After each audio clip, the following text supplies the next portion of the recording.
Hi Nine and welcome to our presentation on the BTEC Tech Award in Sport. I'm Mrs Stewart, I'm Head of PE and one of the teachers that will teach you throughout the 2 years of the course. So, do you have what it takes? The BTEC Tech Award in Sport is one of the courses you can pick at GCSE, however, it works in a little bit of a different way of working. So it is a mix of mainly theoretical content mixed with some practical elements, but they are based around coaching others in both warming up and performing. The course is split into what we call 3 components.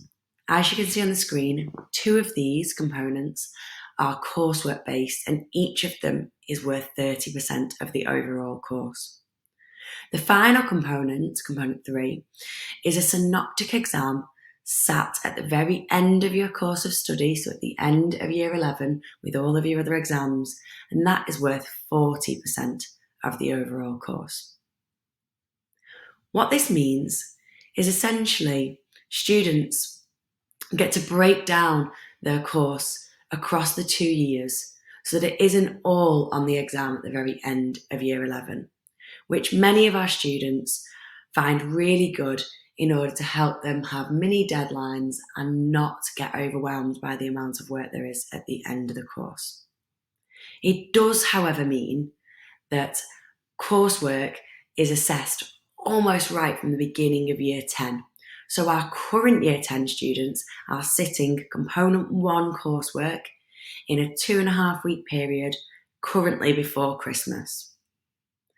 That means you need to be switched on from day 1. The component 2 coursework will be sat in April.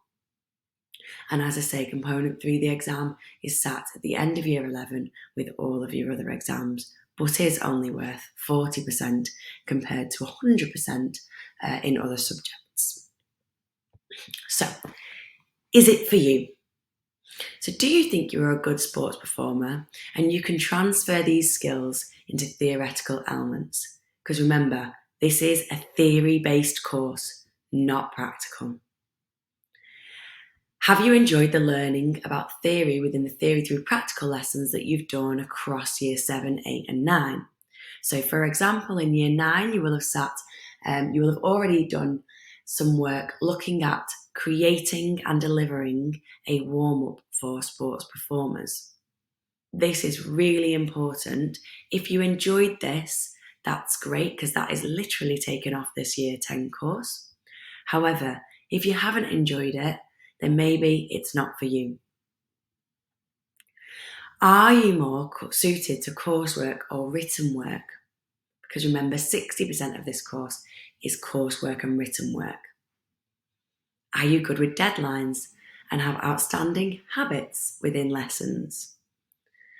Obviously, as I've said previously, the coursework is a big element and it's sat right throughout the entirety of year 10. So it's really important that we're good at meeting these deadlines and getting our course work done to the best of our ability the first time.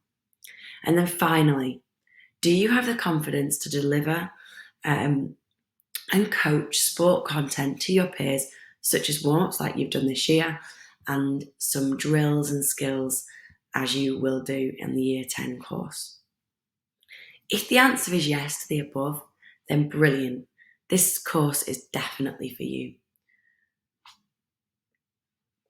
So let's have a little look at each of the components in a bit more detail.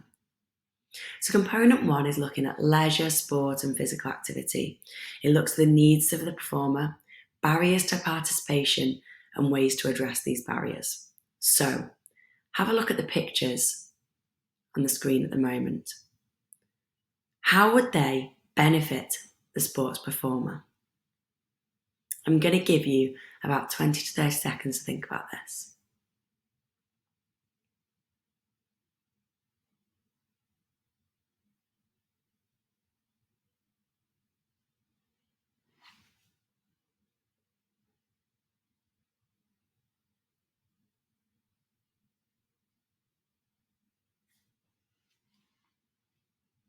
Excellent. So, if you looked at the pictures and thought about how technology is really useful to enhance people's sports performance, to get people involved in sport, then brilliant. That is exactly what we're thinking of in the first picture. The second picture underneath is a bit of a controversial one. VAR has been introduced across the last 2 years in the Premiership and across lots of sporting events such as the World Cup. It's been used in other sports for a long time. So, for example, in rugby league, this has been in place for decades. However, there are some questions around whether this technology enhances or takes away from the sport's spectators' enjoyment. And this is something that we'll look at in quite a bit of detail within this area of the course. There are some questions on the side of this slide, and basically these link to component 1 as well. Component 1 is all about the sport and leisure industry. Where do you take part in sport? Do you go to Brio Leisure Centre? Do you join a private gym? Do you look at the voluntary sector, which is playing sports such as football or netball with coaches that aren't necessarily paid to be there, that do it because out of the goodness of their heart? We also look at the barriers to participating in sports, so things like transport, cost, access to different sports or equipment. We learn about new sports clothing and technology, as we talked about in the previous slide. And finally, within this one, we look at warm-ups and coaching our peers. The second component is more about the theory elements, learning about the components of fitness. We did lots of tests on these in some of your practical lessons in previous years. Did you enjoy doing those tests? Did you enjoy learning about your fitness and how you could maybe use them tests as a baseline to improve and see future results? Do you love your sport and the specific rules and regulations? So do you understand about your sport, how the offside trap works? Do you understand how the positions on the court in netball? Next, are you confident to coach drills and skills to peers? And finally, are you confident in assessing your peers? Because all of those elements are part of component 2. And then finally, we've got component 3, which is the principles of training, exercise intensity, and developing fitness programs. So this is the exam element of the course, and it takes into consideration everything you've done previously along with some new learning. It's a 1.5-hour exam, and it basically puts you in the position of being a personal trainer or a fitness coach. You help to develop